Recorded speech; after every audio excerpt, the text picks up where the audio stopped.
Por exemplo, Adão e Eva, eles devem ter vivido numa bolha. O fato é o seguinte, eles geraram 2 filhos, Caim e Abel. Caim matou Abel. Aí Caim foi expulso do paraíso. Saiu para uma cidade chamada Nod, que era uma cidade já, uma civilização super estruturada, e casou com uma mulher e teve muitos filhos. E a Bíblia não está nem aí para te explicar como é que isso aconteceu. Como é que a cidade já estava lá? Já estava lá. Se Adão e Eva tinham acabado de aparecer, ou se tinham aparecido, de onde já estava lá? Como, por exemplo, no capítulo 6, outra vez, antes dos Benai Elohim descerem e possuírem as filhas dos homens e gerarem os Nefilim, que em hebraico significam os filhos dos que caíram e que se tornaram gigantes, eram gigantes, seres desproporcionais, que estão sendo achados há muitos anos e a arqueologia encobre. A arqueologia não deixa que isso venha a público, porque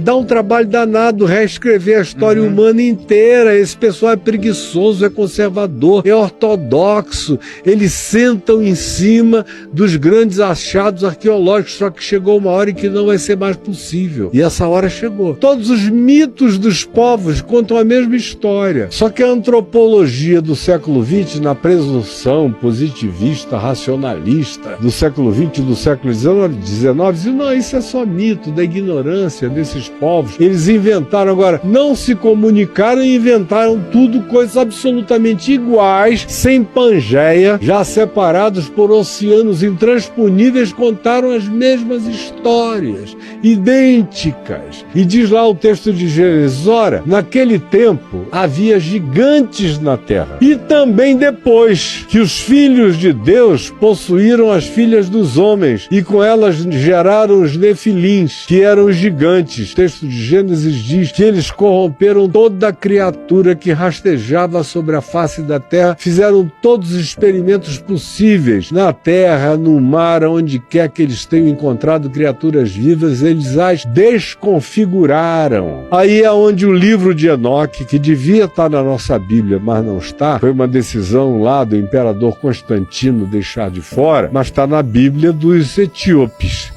Se você pegar a Bíblia dos etíopes, o livro de Enoque consta lá. Você vai ver a mesma história com detalhes. Que detalhes são esses? Que eles trouxeram essas tecnologias que eram entendidas pelos povos antigos como magias e que eles evocaram para si o lugar de adoração de deuses. Foram adorados como deuses por gerações e gerações e gerações. Corromperam a natureza humana, a natureza da criação, a natureza de todos os animais, de modo que quase tudo que a gente vê como mito, metade homem, metade peixe, metade isso, metade aquilo, não foi mito, foram coisas que aconteceram com experimentos genéticos.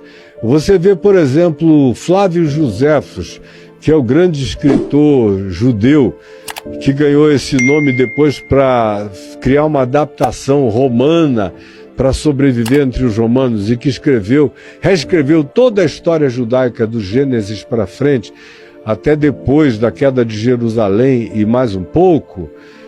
Ele diz aos gregos, ele diz, vocês gregos, todo o panteão de vocês foi verdade, não foram mitos. E ele diz, são os seres descritos em Gênesis, do capítulo 6, da fusão dos Benai Elohim com as filhas dos homens. De modo que o que Freud se apropriou como uma psicologia humana, usando o panteão greco-romano como simbolização, manifestação arquetípica exacerbada da natureza humana exagerada, de fato aconteceu.